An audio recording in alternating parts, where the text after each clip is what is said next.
Yakisugi kitchen garden from construction to harvest. My old kitchen garden was looking pretty worn out, and I was really eager to do something. So I came up with a plan to build 3 new garden beds with an overhead trellis. For the build, I used Douglas fir, a locally sourced wood that's naturally very durable. And to make it last even longer, I decided to use the old Japanese wood preservation technique called Yakisugi. Yakisugi is a technique that protects the wood from rot and decay through surface charring. By burning the wood, the surface becomes carbonized, creating a layer that is less hospitable to microorganisms and more resistant to moisture. But maybe my favorite part about this method is that if you brush off the loose char with a steel brush and you then rinse it off with some water, you're left with a wood texture that really pops. Wow!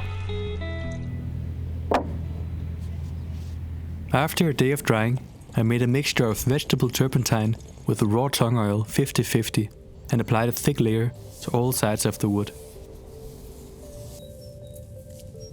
The turpentine helps the oil sink deeper into the wood, but eventually evaporates, leaving only the oil in the wood. A few days later, I applied another layer, this time pure tung oil. I chose to use raw tung oil because it provides superior water resistance compared to other natural oils I could find. The trade-off is that it takes a longer time to dry, but luckily, I got other things to do. Assembling the frames.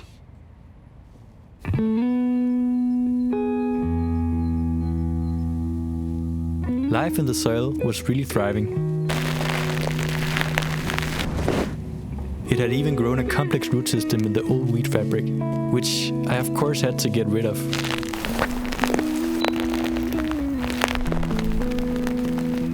Afterwards, I cleared out the remaining weeds, and then I loosened the soil to improve drainage and create space for air and water to move freely. Though it temporarily disturbs the soil life, it helps the microorganisms to thrive in the long run. Now that the soil was open and exposed, I needed to keep it safe from the sun.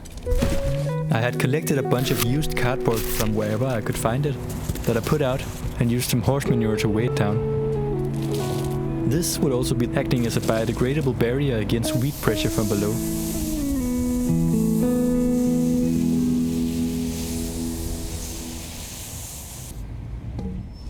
It was time for the build. I put the beams on leveraged contact points to make the assembly easier. And after going over each corner carefully, everything ended up fitting nicely together. I was kind of relieved. When screwing it together, I was careful not to over-tighten the screws, because water can pool in the screw holes, causing everything to decay much faster. I edged off the pathways with some sand and brick, and boom!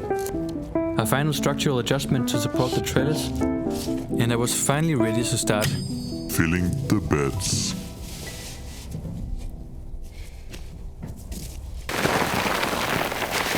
I started off by dumping whatever branches and leaves I could find into the bottom of the beds, and then I went off to dig for some gold.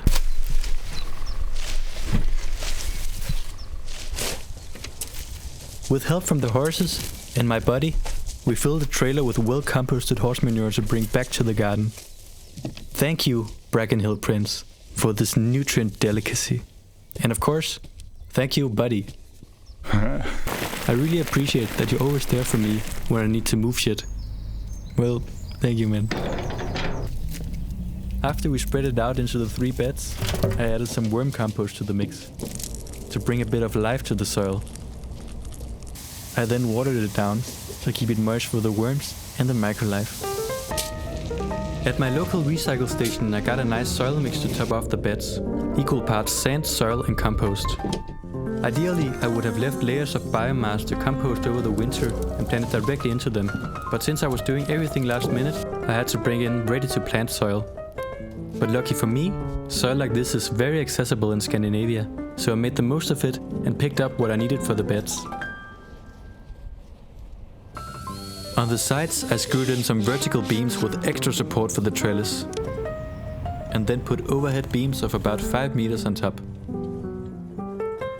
These beams will have to carry a lot of weight once the plants start climbing, but adding a few smaller cross beams will help provide support by spreading the load more evenly across both sides. Now that the structure is finished, it won't be long until we're ready to start growing food.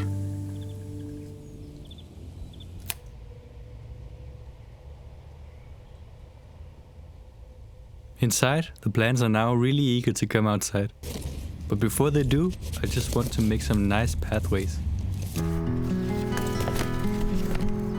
Excess cardboard go in the bottom to suppress the weeds. And since the winter pruning left me with a lot of nice branches, I turned them into wood chips to put on the pathways. The wood chips break down over time, slowly releasing carbon and other nutrients into the soil. I saved the longest, most bendy branches for last and weaved them together to build a frame over the small garden bed. Since I'll be growing kale and carrots here, which are very susceptible to moths and flies, I wanted to cover the bed with a fine mesh net. First I planted the kale, spaced about 45 centimeters apart in a zigzag pattern. In between I planted onion and leek, and then finished it off with a few rows of carrot. I then watered the plants and tucked the bed in under the net. Besides keeping pests away, the net also acts like a tiny greenhouse, retaining moisture and warmth and helping the seedlings stay cozy. At the other end, I stretched out a jute net for the climbers. The first ones in the soil were the peas, and later on I planted some cucumbers, which could take over during the summer. In the same bed, I also put different types of salad, spinach, dill, radish, beetroot and celeriac. I really wanted to mulch the beds, but decided not to because I've had some serious slug problems before, and I didn't want them to move in on all these delicious saplings. In the middle bed, I planted rows of beans and salad. These seedlings are about 20 days old. Here I also put arugula, parsley, coriander, celery, marigold and of course, tomato. For the tomato trellising, I placed a hook every 50 centimeters and tied up some jute string. I gave the string some extra length so I could adjust the tomatoes later. I planted the tomatoes, trimmed the lower branches for better airflow and twisted each stem around the string. Now it wouldn't be long before I was ready to start Harvesting food.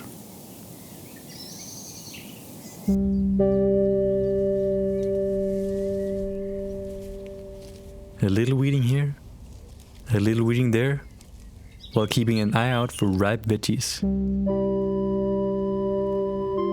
Because the harvest season had begun, and once the first ones matured, it went really fast. Every time I harvested something, I had to be prepared with fresh seedlings to put in the soil. And of course, I also had to be prepared to eat everything that I harvested. While some crops like the peas and the beans only become more generous the more you harvest, other crops like the cauliflower only gives a single harvest before something else must take its place.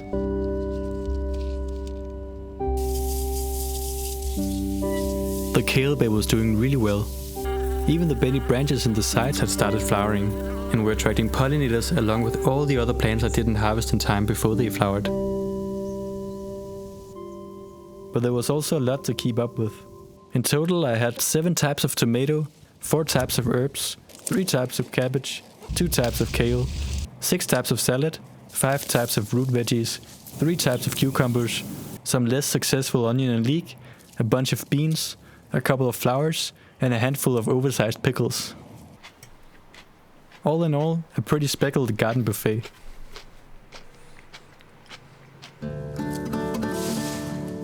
In autumn, the rhythm was finally slowing down a bit. The cabbage, kale and other greens were of course still thriving, and below there was a treasure of root vegetables growing, though it seemed that they somehow managed to hit the cardboard layer before it fully decomposed. The tomatoes finally hit the top of the trellis, so I could make use of the extra length of the jute string. And some of the cucumbers had even managed to climb onto the roof of the trellis, which I think was pretty amazing. Unfortunately, I had to put an end to the bendy branches, because I didn't want them to become a small forest. But it was alright. The pest season was over. And also this video.